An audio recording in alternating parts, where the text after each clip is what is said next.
Hello and welcome back to my channel.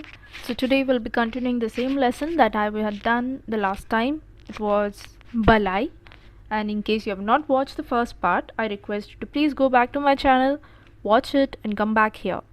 So let's begin with the second part of it. I said, I will tell the gardener to uproot it and throw it away. Balai shuddered at the thought.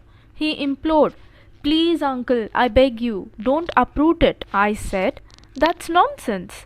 Can't you see? It's growing right in the middle of the path. When it grows bigger, it will scatter cotton all around and be a big bother. Losing the battle with me, the motherless child went to his aunt. He sat on her lap, hugged her, and whimpered, Kaki, tell Kaka not to cut down the tree. So the uncle or the writer, he said that he will tell the gardener to uproot it, to remove it and throw it away. And listening to this, Balai shivered.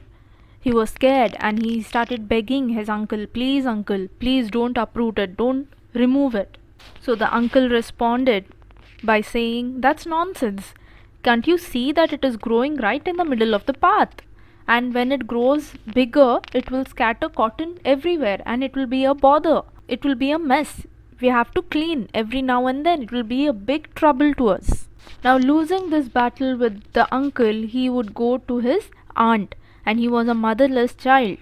So he used to go to his aunt and used to sit on her lap, hug her and cry, Please Kaki. He used to call his aunt as Kaki and uncle as Kaka.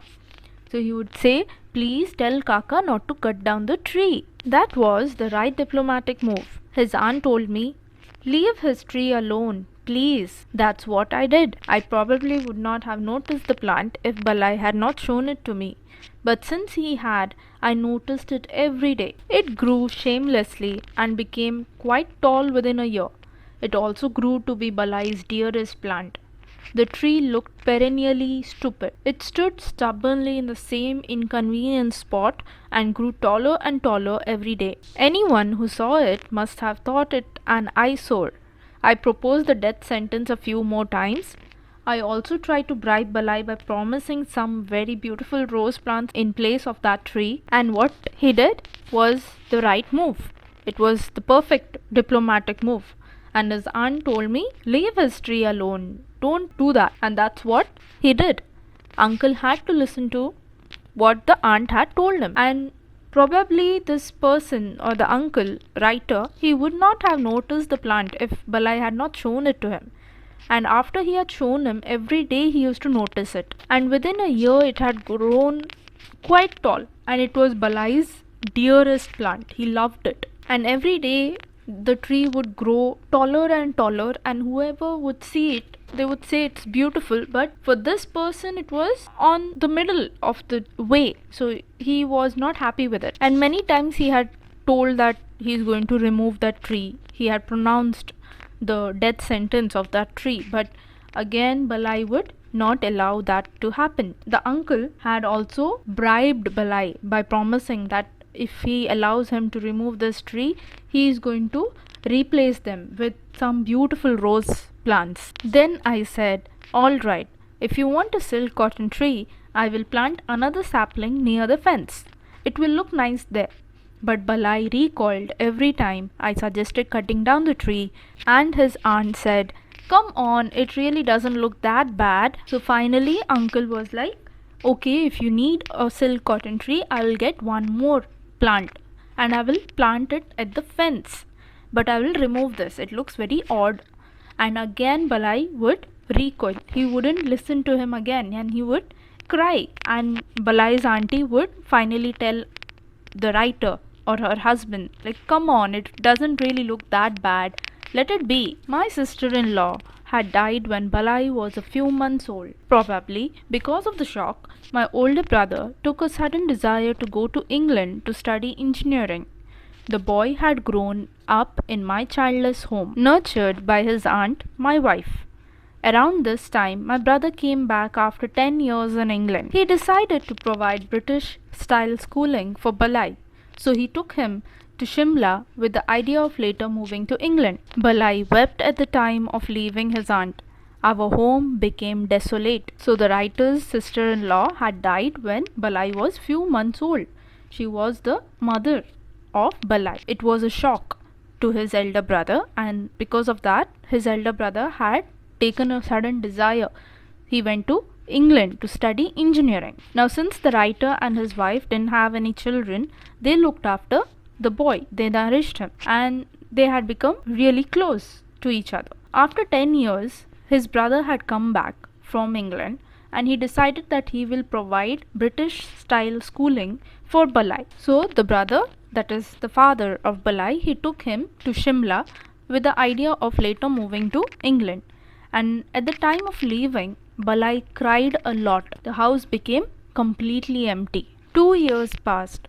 Through all those 2 years, Balai's aunt wiped her tears secretly, wandered into the bedroom left empty by Balai, and browsed among his torn shoes, ripped rubber ball, and picture books with animal stories. And she kept thinking that Balai must have outgrown all those things he had left behind. At one point, I found the silk cotton tree had grown too big to be ignored any longer. I had it felled. So 2 years had passed by, and in those 2 years, Balai's aunt would keep crying secretly, and she would go to Balai's empty bedroom and she would see the things that he had left there, his rubber ball or his torn shoes, and she would think about him. And at one point, that silk cotton tree had grown too big and it could not be ignored any longer. So the uncle or the writer, he had cut it down. About this time, Balai wrote a letter from Shimla to his aunt saying, "Please send me a photograph of that silk cotton tree." He had planned to visit us before leaving for England. That plan did not materialize, so he wanted to take a picture of his friend with him. His aunt told me, "Could you please call a photographer?" "Why?" I asked. She showed me Balai's letter in his childish scribble. I said, "I have had the tree cut down." At this time, Balai had written a letter to his aunt from Shimla saying that, "Please send me a photograph of that silk cotton tree." Before leaving to England, he wanted to visit them, but that could not happen, so he wanted to take a picture of his friend with him. So his aunt told her husband, "Could you please call a photographer?" So the husband was like, "For what? Why?"